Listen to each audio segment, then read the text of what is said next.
धातु एवं अधातु। अच्छा इंग्लिश में धातु मेटल आरो अधातु का नॉन मेटल ना, नॉन मेटल, मेटल एवं नॉन मेटल, मेटल एवं नॉन मेटल। अच्छा किसे कहेंगे? हाँ जिसे पीट कर चादर बनाया जा सके ना, जिसे खींच कर लंबा तार बनाया जा सके ना, आरो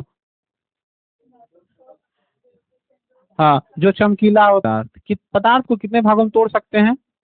दो भागों। कौन कौन से? एक शुद्ध पदार्थ, एक शुद्ध पदार्थ और एक अशुद्ध पदार्थ। शुद्ध पदार्थ, शुद्ध पदार्थ, एक अशुद्ध पदार्थ। पदार्थ को कितने भागों में लिख सकते हैं? दो भागों में, शुद्ध एवं अशुद्ध। और शुद्ध को भी दो भागों में लिख सकते हैं। कितने भागों में? दो भागों में। शुद्ध को कितने भागों में लिख सकते हैं? दो भागों में। पहला क्या होगा? तत्व। पहला क्या होगा? तत्व ना, दूसरा क्या होगा? यौगिक। अच्छा अशुद्ध को भी दो एक भाग में लिख सकते हैं। कितने भागों में? एक भाग में। अशुद्ध को एक भाग में लिख सकते हैं क्या? मिश्रण। क्या लिख सकते हैं? मिश्रण। अच्छा चलो यहाँ, अब तत्व को भी तीन भाग में लिख सकते हैं। कितने भागों में? तीन भागों में। कौन कौन से? पहले धातु, अधातु, उपधातु, उप धातु। अच्छा यौगिक को भी दो भागों में लिख सकते हैं। कौन कौन से? पहला कार्बनिक यौगिक, कार्बनिक यौगिक। दूसरा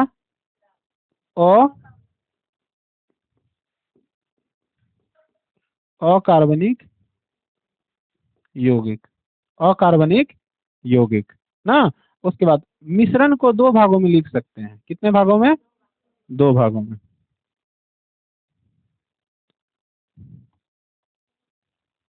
मिश्रण को कितने भागों में? दो भागों में। कौन कौन से? तो एक समांगी, समांगी मिश्रण, और एक विसमांगी मिश्रण, विसमांगी मिश्रण।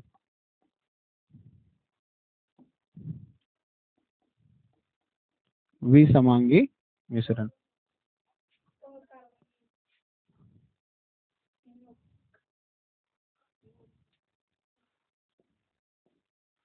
देखो अब यहाँ पे एक चीज है पदार्थ। क्या है? पदार्थ। पदार्थ को कितने भागों में तोड़ा गया है? दो भागों में। एक शुद्ध पदार्थ और एक अशुद्ध पदार्थ। शुद्ध पदार्थ को दो भागों में, एक तत्व और एक यौगिक। और अशुद्ध पदार्थ को एक भागों में यानी मिश्रण। और फिर तत्व को तीन भागों में तोड़ा गया है, धातु, अधातु और उपधातु ना। अच्छा यौगिक को दो भागों में तोड़ा गया है, कार्बनिक व अकार्बनिक। अच्छा मिश्रण को कितने भागों में तोड़ा गया है? दो भागों में। कौन कौन से? एक समांगी मिश्रण और एक विसमांगी मिश्रण। कौन कौन से? समांगी व विसमांगी ना। तो हमको पढ़ना है यहाँ, इन सब को छोड़ के क्या पढ़ना है? धातु और धातु। लेकिन हम उससे पहले देख लेते हैं आखिर पदार्थ क्या है, यह शुद्ध पदार्थ किसे कहते हैं? पदार्थ क्या है, यह शुद्ध पदार्थ किसे कहते हैं? धातु। धातु और धातु से पहले पदार्थ। क्या? पदार्थ। अच्छा पदार्थ किसे कहेंगे? पदार्थ किसे कहेंगे? बोल पदार्थ किसे कहेंगे? हाँ जो कुछ ना कुछ स्थान घेरते, जैसे ये कुछ ना कुछ स्थान घेर रहा है ना, इस पर कोई ना कोई दबाव पड़ रहा है, ये तो ये दबाव दे रहा है, अगर हम रखेंगे तो जमीन पे दबाव पड़ेगा। तो जो स्थान घेर सके, जो दबाव डाल सके ना, वह उसे क्या कहेंगे? पदार्थ कहेंगे ना। वैसे पदार्थ को पदार्थ कहेंगे जो कुछ ना कुछ क्या कर सके, दबाव डाल सके, स्थान घेर सके, ये बाहरी बल लगा सके, उसे क्या कहेंगे? पदार्थ कहेंगे। जैसे यहाँ देखो, उसके बाद आते हैं तत्व। उसके बाद आते हैं पदार्थ के बाद किस पे आते हैं? तत्व के बाद। तत्व किसे कहेंगे? तत्व वह शुद्ध पदार्थ है। कौन सा पदार्थ है ये? वह शुद्ध पदार्थ है ना जो एक ही तरह के परमाणु से बने होते हैं, जो एक ही तरह के परमाणु से बने होते हैं। उसके बाद यौगिक। यौगिक क्या है? तो यौगिक वह शुद्ध पदार्थ है जो अलग अलग परमाणु से बने होते हैं। यह एक ही परमाणु से बने होते हैं, यह एक ही तत्व से बने होते हैं, और यह अलग अलग परमाणु से बने होते हैं, यौगिक। अच्छा, उसके बाद मिश्रण किसे कहेंगे? मिश्रण वह पदार्थ, वह अशुद्ध पदार्थ है। मिश्रण कौन सा पदार्थ है? अशुद्ध पदार्थ है जो एक निश्चित मात्रा में मिलने से या दो अलग अलग वस्तुएं आपस में मिलने से बनती है, उसे क्या कहेंगे? मिश्रण कहेंगे। इससे पहले देखते हैं,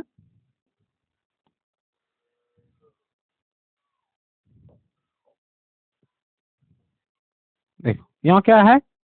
पदार्थ। पदार्थ किसे कहेंगे?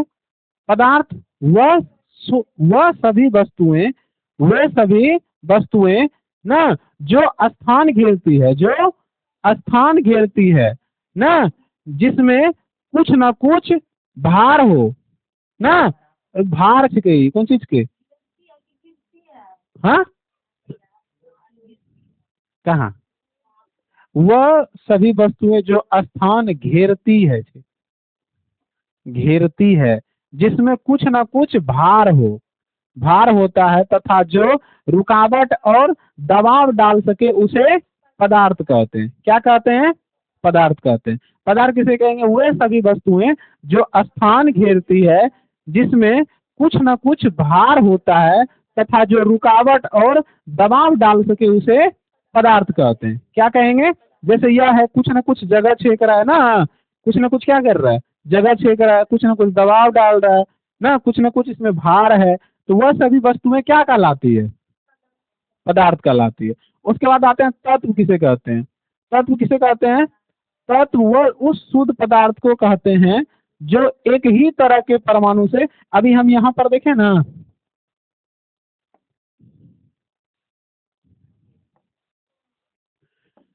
देखो तत्व क्या है? यह शुद्ध पदार्थ से टूट कर बना है, इसीलिए कह सकते हैं कि तत्व वह शुद्ध पदार्थ है जो एक ही तरह के परमाणु से बने हैं।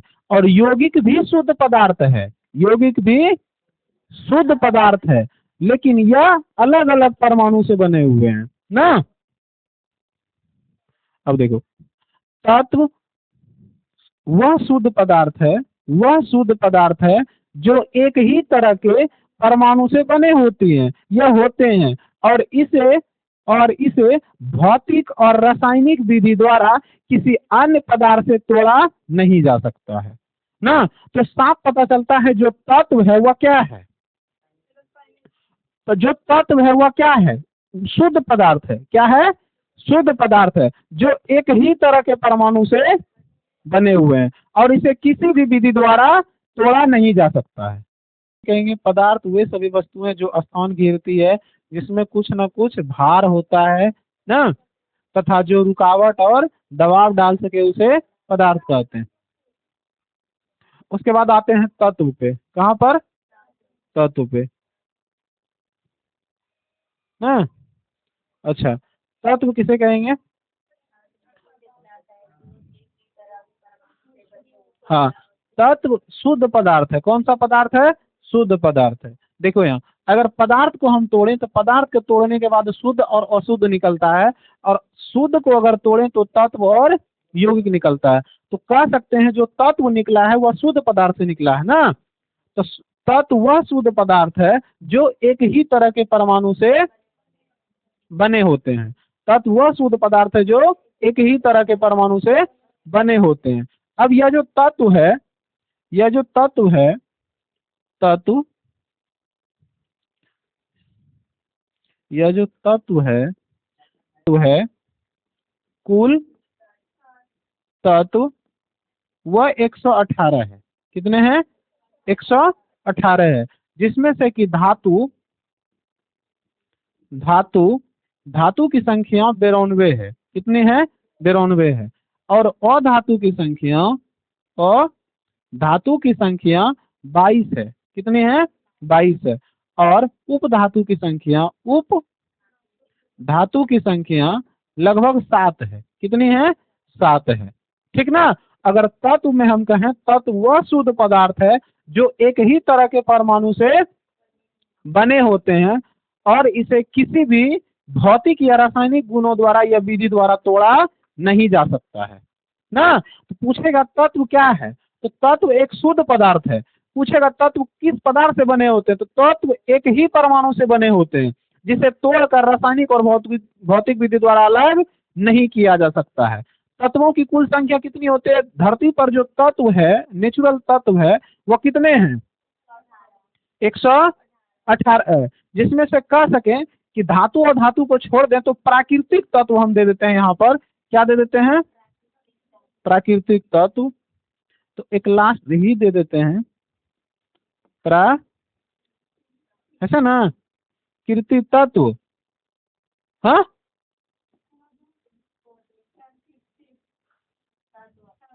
तत्व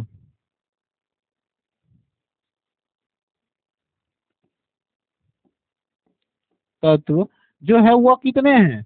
92 हैं। यानी कुल तत्व कितने हैं? 118 है, जिसमें से प्राकृतिक तत्व यानी कि प्राकृतिक द्वारा, जैसे सूर्य प्राकृतिक द्वारा, इसे कोई बनाया नहीं है, यह प्राकृतिक द्वारा है। तो कुल प्राकृतिक तत्व कितने हैं? 92 हैं। लेकिन कुल तत्व कितने हैं? 118 हैं। तो तत्व समझ में आ गया। तत्व क्या है? वह शुद्ध पदार्थ है जो एक ही तरह के परमाणु से बने होते हैं ना, जिसे भौतिक और रासायनिक विधि द्वारा अलग नहीं किया जा सकता है ना। अच्छा, तत्व के बाद हम अगले चित्र पे चलते हैं या अगले चीज पर चलते हैं। देखो, उसके बाद यहाँ पर धातु और धातु तो हमको पढ़ना ही है, लेकिन उससे पहले इसका परिचय पढ़ लेते हैं। क्या पढ़ लेते हैं? परिचय। तो तत्व को अगर हम पढ़ लिए हैं तो अब चलते हैं यौगिक पर। किस पर चलते हैं? यौगिक पर चलते हैं।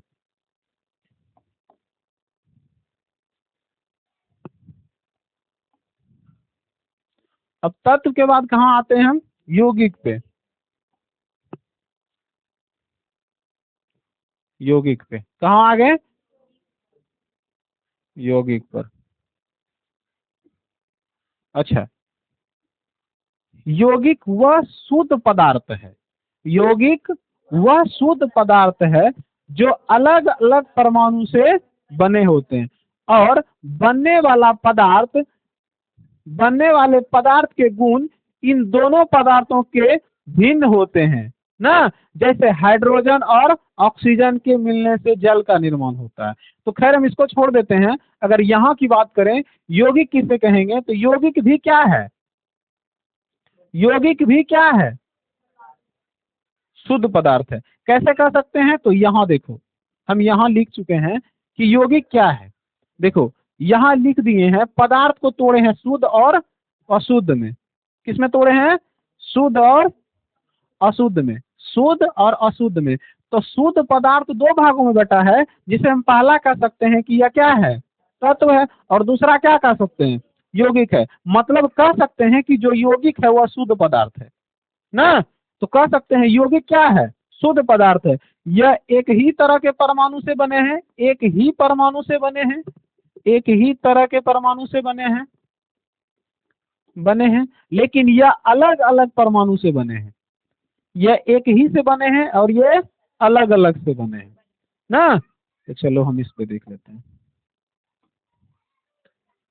क्या है, क्या कह रहा है कि यौगिक वह शुद्ध पदार्थ, अभी हम तुरंत देखें यह कौन सा पदार्थ है? शुद्ध पदार्थ है जो अलग अलग परमाणु से बना होता है, जो अलग अलग परमाणु से बना होता है ना। और इतना अगर याद रहे कि यौगिक वह शुद्ध पदार्थ है जो अलग अलग परमाणु से बना है। तत्व किसे कहेंगे? तत्व वह शुद्ध पदार्थ है जो एक ही तरह के परमाणु से, एक परमाणु से नहीं, एक ही तरह के परमाणु से। अगर कहें जैसे कि अगर हम कहें कि कुछ भी ले लो, जैसे कि ऑक्सीजन, क्या ले लो? ऑक्सीजन। अगर हम तत्व की बात करें, तो अगर ऑक्सीजन और ऑक्सीजन को मिला दें तो O2 हो जाएगा, यानी डबल ऑक्सीजन हो जाएगा। तो हम इसको कह सकते हैं कि यह तत्व है। शुद्ध पदार्थ तो है, ये क्या है? शुद्ध पदार्थ है। लेकिन इतना ध्यान रखना होगा कि यह एक ही परमाणु है, यह भी ऑक्सीजन है, यह भी ऑक्सीजन है ना, और उसी से मिलकर बना है O2 ना।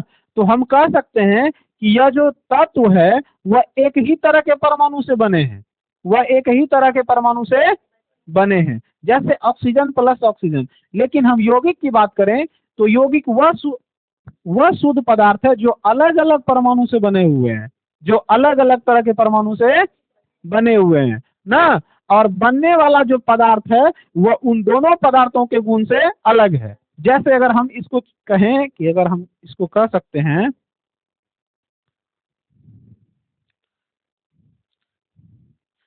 जैसे हम इसको कहें कि यौगिक वह शुद्ध पदार्थ है जो अलग अलग परमाणु से बनता है या बने होते हैं ना।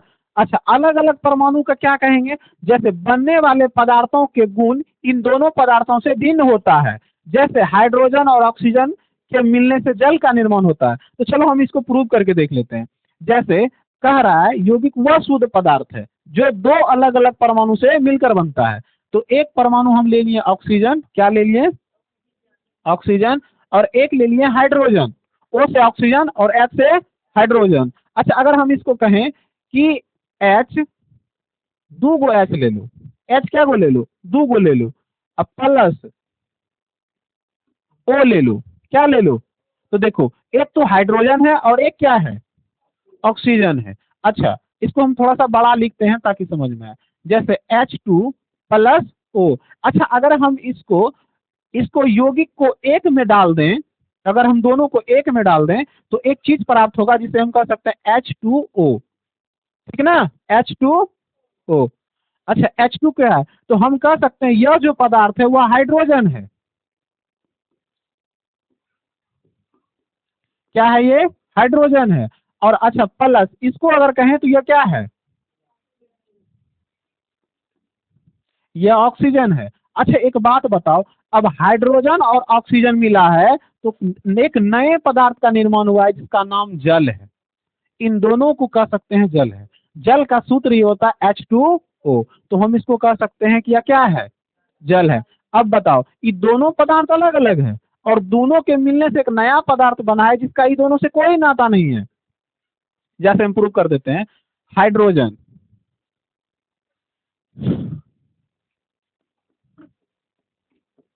हाइड्रोजन, हाइड्रोजन का अर्थ होता है जलना। क्या अर्थ होता है? हाइड्रोजन को लिख सकते हैं जलना। ये अपने आप जलता है, इसको क्या कह सकते हैं? जलना। यह अपने आप जलता है, ससुरा ऐसा पदार्थ है कि अपने आप जलेगा, ठीक ना? अच्छा, उसके बाद है ऑक्सीजन। ऑक्सीजन, और ऑक्सीजन ऐसा पदार्थ है कि बिना ऑक्सीजन का कहीं आग लग ही नहीं सकता। अगर हमको चूल्हा भी जलाना है तो उसमें क्या चाहिए? ऑक्सीजन चाहिए। बिना ऑक्सीजन का आग नहीं लगेगा। तो यह जलने में मदद करता है, जलने में मदद करता है। यह खुद जलता है और यह जलने में मदद करता है। और इन दोनों के मेल से जो पदार्थ बना है जल, वह आग को बुझा देता है, वह आग को बुझा देता है।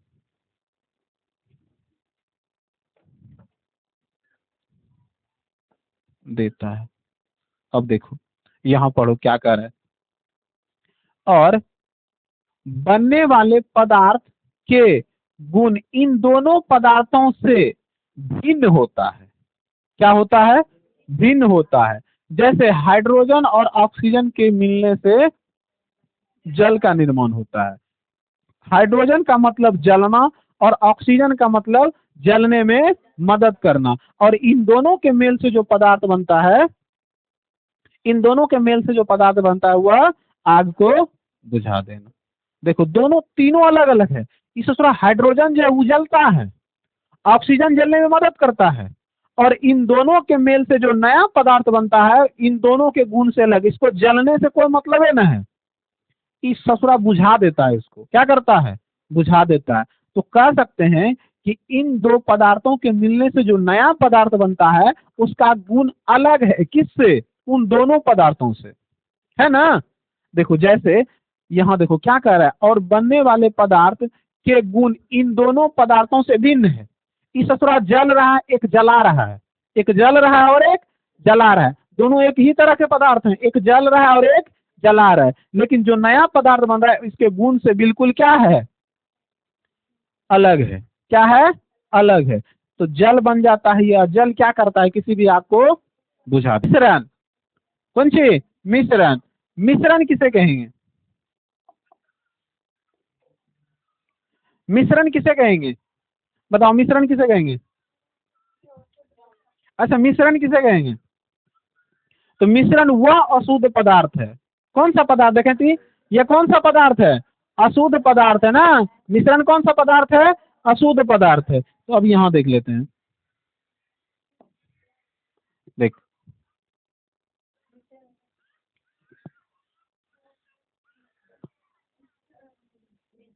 मिश्रण, मिश्रण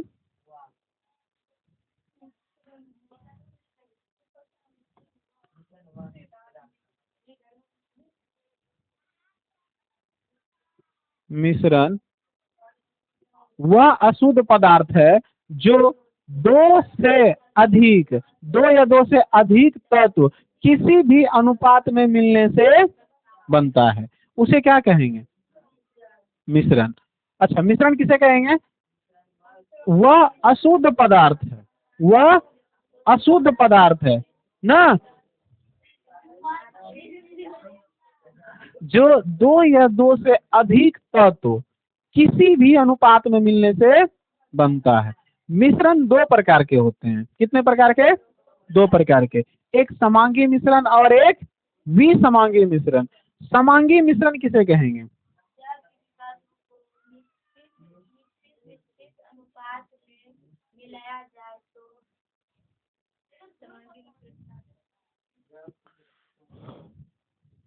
देख, जब किसी तत्व को निश्चित अनुपात में, किस अनुपात में, निश्चित अनुपात में मिलाया जाए तो समांगी मिश्रण प्राप्त होता है ना। जैसे चीनी और पानी का घोल सभी जगह एक समान होता है, इसीलिए इसे कह सकते हैं समांगी मिश्रण। जैसे हम कहें कि मान लो यह एक गिलास है, क्या है, गिलास है ना, यह एक क्या है, गिलास है, और इसके अंदर पानी है, क्या है, पानी है, और हम इसके अंदर अगर चीनी डाल दें या नमक डाल दें तो वह पूरे गिलास में फैल जाएगा। कहाँ फैल जाएगा, पूरे गिलास में फैल जाएगा। तो यह सभी जगह एक समान मिल रहा है, यह सभी जगह एक समान मिल रहा है। अच्छा, ऐसा होगा कि चीनी हम ऊपर में डालें तो ऊपर का पानी मीठा होगा, नीचे का नहीं होगा, ऐसा हो सकता है, नहीं हो सकता है। अच्छा, मान लो चीनी हम डाले, चीनी नीचे चल गया, तो ऐसा हो सकता है कि चीनी जो नीचे गया वो नीचे का पानी मीठा होगा और ऊपर का नहीं होगा, ऐसा हो सकता है, नहीं हो सकता है। होगा तो सभी जगह एक समान होगा, इसीलिए इसे कहते हैं समांगी मिश्रण। क्या कहते हैं, सम समांगी मिश्रण। समांगी मिश्रण किसे कहेंगे, वैसा मिश्रण जो सभी जगह एक समान हो और निश्चित मात्रा में हो। ये नहीं कि पानी इतना सा है और चीनी इतना दे दो तो फिर वो मिश्रण नहीं होगा। वह समान मात्रा यानी एक निश्चित मात्रा में मिलाना है। अगर 1 लीटर पानी है तो खूब से खूब उसमें 100 से 150 ग्राम चीनी लगेगा ना, उसे कहते हैं समांगी मिश्रण, जो निश्चित मात्रा में हो, जो चल सके, जो छज सके। अब जैसे मान लो कि ये कोई आदमी है, ये लड़का है, ठीक है, इसका हाइट है 6 फीट, 6 फीट, कितना है, 6 फीट। और मान लो कि इसका शादी होने वाला, तो क्या करेंगे, इसको 1.5 फीट का कनियन थमा देंगे, 1.5 फीट का कनियन थमा देंगे, 1.5 फीट का थमा देंगे। अगर ये मान लो 1.5 फीट का हो जाएगा और ये कितना है, 6 फीट का है, तो छजेगा, नहीं छजेगा। इसके लिए एक समान चाहिए, मतलब कम से कम 5 फीट 5 इंची का चाहिए ना, तो तब दोनों छजेगा कि नहीं समान है। तो ऐसे मिश्रण को कहेंगे समांगी मिश्रण। इसमें 2 गो भी है, समान भी है, तो कह सकते हैं समांगी मिश्रण। कौन सा मिश्रण, समांगी मिश्रण। तो जैसे चीनी और पानी का घोल एक समान होता है ना, जैसे यहाँ देखो लिखा हुआ है, जब किसी तत्व को निश्चित अनुपात में, किस अनुपात में, निश्चित अनुपात में मिलाया जाए तो उसे समांगी मिश्रण प्राप्त होता है। जैसे चीनी और पानी का घोल सभी जगह एक समान होता है, तो वैसे मिश्रण को क्या कहेंगे? समांगी मिश्रण ना। अच्छा चलो आगे बढ़ते हैं।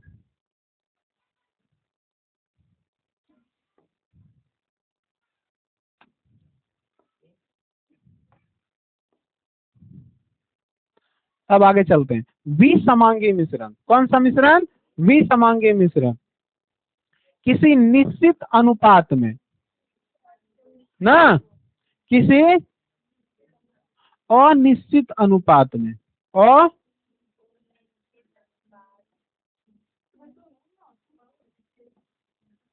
अनिश्चित अनुपात में किसी भी तत्व को मिलाने पर विसमांगी मिश्रण प्राप्त होता है। मतलब कोई निश्चित न है। जैसे कभी कभी तुम ना, छोड़ो पहले इसको देख लो न, किसी भी अनिश्चित अनुपात में, अनिश्चित का मतलब कोई लिमिट नहीं है। अगर 1 किलो चावल है उसमें 4 किलो दाल दे दो तो यो खिचड़ी हो जाएगा। 1 किलो चावल है 2 गो दाल दे दो तो यो खिचड़ी हो जाएगा, तो उसमें कोई लिमिट है। तो वैसे अनुपात को कह सकते हैं अनिश्चित अनुपात। कौन अनुपात? तो किसी अनिश्चित अनुपात में किसी भी तत्व को मिलाने पर विसमांगी मिश्रण प्राप्त होता है। जैसे बारूद, कुहरा या कुआसा ना, कुहरा या कुआसा। देखो तुम ना, ठंडी का दिन जब चलता है ना, देखना कि रोड पे तुम जाओगे ना तो रोड पे देखना बहुत ज्यादा कुआसा रहेगा, एकदम भयानक वाला रहता है ना। लेकिन गांव घर में थोड़ा कम रहेगा, गली सब में कम रहेगा ना। तो देखो कुआसा है, ठीक है, कुआसा हम मानते हैं, कुआसा कुहरा है, ठीक है, अच्छी बात है कि है, लेकिन कहीं ज्यादा है कहीं कम है, तो वह एक समान सभी जगह नहीं है। जैसे बारूद देखना, बारूद, बारूद जो पड़ाका में यूज होता है ना, तो बारूद देखना जब पड़ाका रहेगा ना इसे, तो इसमें निचुआ यहाँ पर एक ढेला रहेगा और यहाँ पर यह बरती रहेगा और यहाँ देखना बारूद रहेगा। बारूद में देखना थोड़ा थोड़ा बालू का मिहीन वाला कण रहता है, इसीलिए वो चमकता भी है। तो हो सके बारूद कहीं ज्यादा है किसी पड़ाके में, किसी में कम है, किसी में बालू की मात्रा ज्यादा है ना, ऐसा हो सकता है। सभी पड़ाका में तो एक जैसा बारूद नहीं होगा, तो वैसे चीज को क्या कह सकते हैं? विसमांगी मिश्रण। जब किसी तत्व को अनिश्चित अनुपात में मिलाया जाए तो उसे विसमांगी मिश्रण कहते हैं। जैसे कुहासा और बारूद, जैसे कुहासा और बारूद। कोहरा कहो या कुहासा कहो, दोनों एक ही चीज है। बारूद कहो वो अलग है, ठीक है। तो मिश्रण किसे कहेंगे? मिश्रण वह अशुद्ध पदार्थ है, मिश्रण वह अशुद्ध पदार्थ है जो दो अलग अलग या दो से अधिक तत्वों को मिलाकर बनाया जाता है। 2 या 2 से अधिक तत्वों को मिलाकर बनाया जाता है। जैसे चीनी और पानी को मिलाकर बनाया गया, तो 2 तत्व है, एक चीनी अलग है, पानी अलग है, लेकिन इसमें तुमको लगेगा इसमें हाइड्रोजन भी है, ऑक्सीजन भी है ना, और उसके बाद C6, C12, H22, O11। देखो इसमें कितना तत्व मिला हुआ है, तब तब जाके प्राप्त होता है क्या? एक घोल प्राप्त होता है, एक मिश्रण प्राप्त होता है ना। तो कह सकते हैं, तो मिश्रित मिश्रित अशुद्ध पदार्थ है। मिश्रित वह अशुद्ध पदार्थ है जो 2 या 2 से अधिक तत्वों के मिलने से प्राप्त होता है ना। और उसमें मिश्रण 2 प्रकार के होते हैं। कौन कौन से? कर सकते हैं वैसा चीज जिसे हम मिला दें फिर अलग किए कर भी सकें, उसे क्या कहते हैं? यांत्रिक विधि। जैसे हम चीनी को पानी में मिला दें तो हम उसको निकाल भी सकते हैं, खड़े चीनी निकाल देंगे। हाँ, अगर हम चीनी को पानी में मिला दें तो हम चीनी को खड़ा निकाल देंगे। जितना मिलाएंगे, अगर 5 दाना मिलाएंगे तो 5 दाना निकाल के दिखाएंगे। हाँ, उसी को कहते हैं यांत्रिक विधि द्वारा। कौन विधि द्वारा? यांत्रिक विधि द्वारा। अगर हम जिस चीज को मिलाने के लिए जानते हैं उसको अलग भी कर सकते हैं। अगर हम किसी का बर्तवारी लगवा सकते हैं तो उसका तोड़वा भी सकते हैं ना। यांत्रिक विधि क्या है? अगर हम किसी को मिला सकते हैं तो उसको अलग भी कर सकते हैं। 2 प्रकार के, एक समांगी, एक विसमांगी। समांगी वह मिश्रण है जिसमें 2 निश्चित अनुपात में किसी तत्व को मिलाया जाए तो उसे समांगी मिश्रण कहेंगे ना, लेकिन उसमें जो मिश्रण होगा वह सभी जगह एक समान होगा। और जो विसमांगी मिश्रण है वह एक अनिश्चित अनुपात में मिलाया जाता है। किस अनुपात में? एक अनिश्चित अनुपात में मिलाया जाता है, और उसका जो मिश्रण है वह सभी जगह एक समान नहीं होता। तो चलो चलते हैं धातु पर ना। अब आए असली चैप्टर पे ना, अब आए हैं असली चैप्टर पे। ये जितना तुमसे हाँ एंड ना, अब देखो अभी तक जितना हम लोग पढ़ रहे थे वह एक टेलर था। क्या था? टेलर। अब आना है पिक्चर पे। तो पिक्चर में हम पहला देखते हैं धातु। क्या देखते हैं? धातु। चलो हम तुमको धातु के बारे में कुछ बताते हैं। धातु क्या है?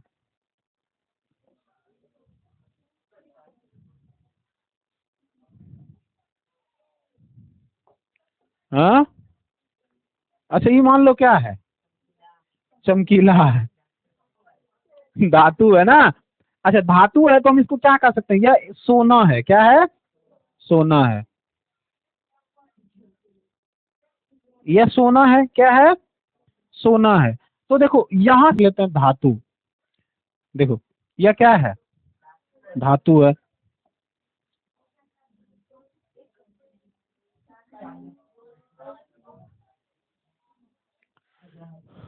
देखो धातु किसे कहेंगे?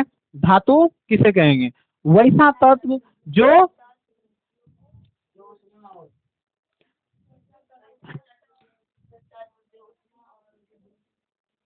वैसा तत्व जो तत्व ऊष्मा और विद्युत का चालन करता है तथा साथ ही आघात वर्ध एवं तन्य हो, उसे धातु कहते हैं। जैसे सोना, चांदी, लोहा ना, तांबा आदि जैसे चीजें। तो पहले परिभाषा को समझो। धातु किसे कहेंगे?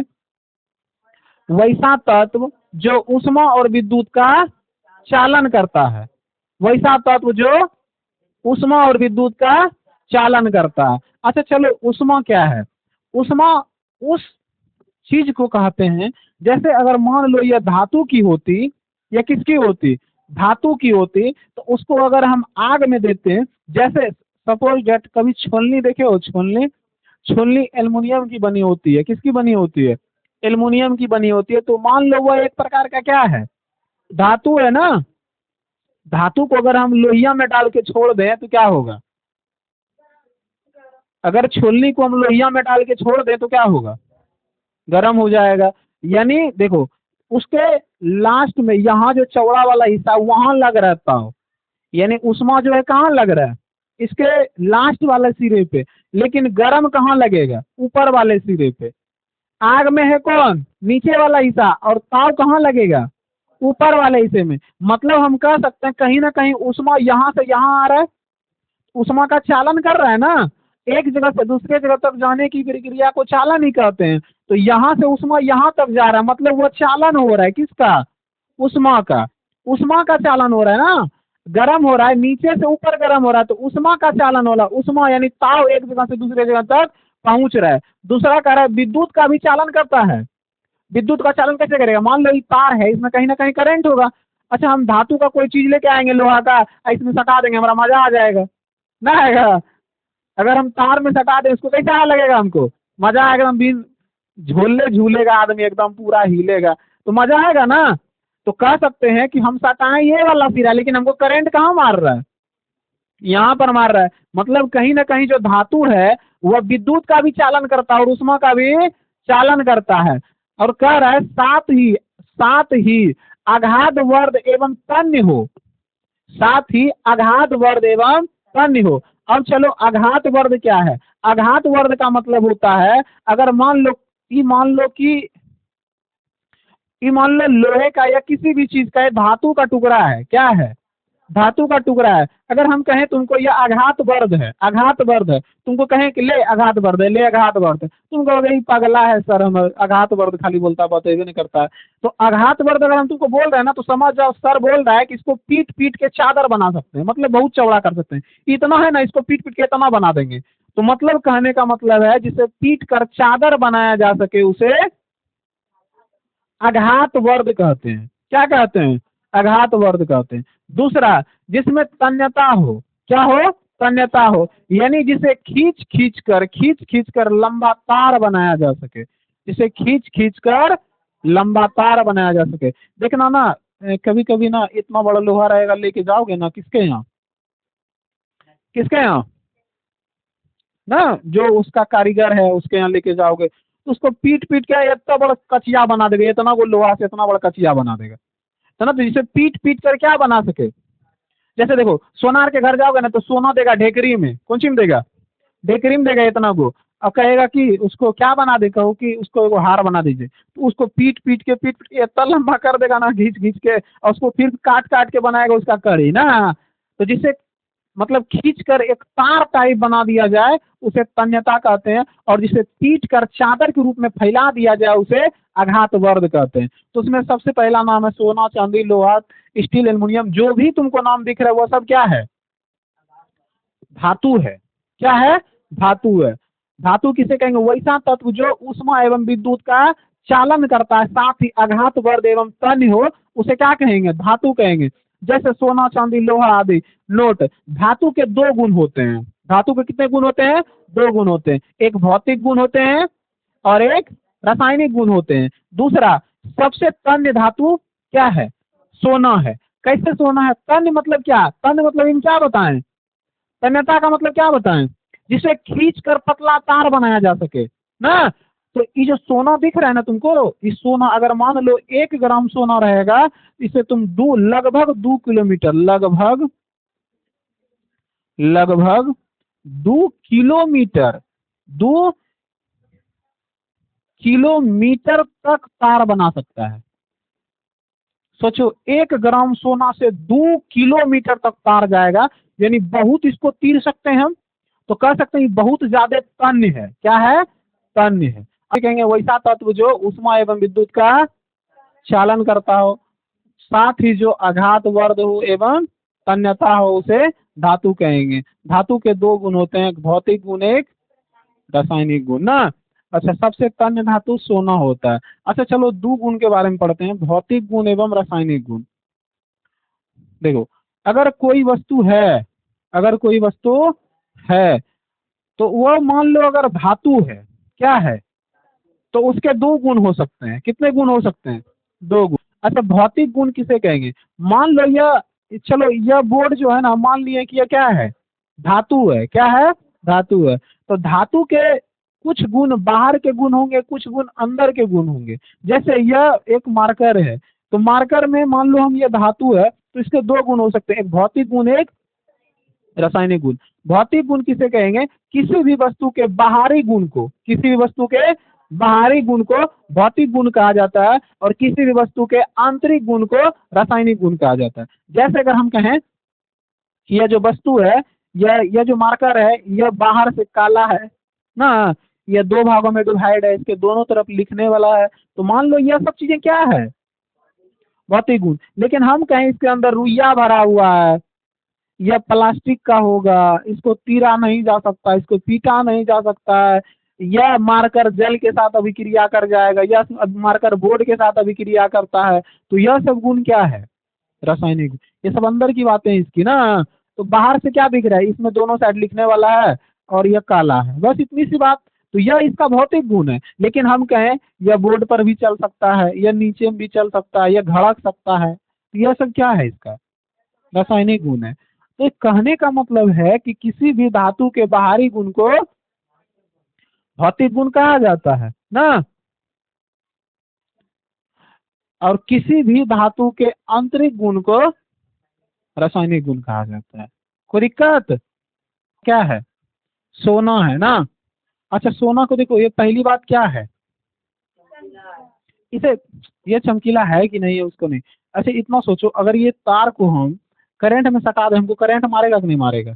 अच्छा, ये गर्म होगा कि नहीं होगा, क्या है, चालन है, उष्मा का भी चालन करता है।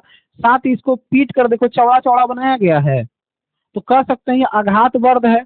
अच्छा, इसको खींच कर देखो तार बनाया है, तो इसका क्या कह सकते हैं कि यह तन्य है। क्या है, तन्य है। और सबसे तन्य धातु कौन सा होता है, सोना होता है। अच्छा, उसके बाद चलो देखो यहाँ पर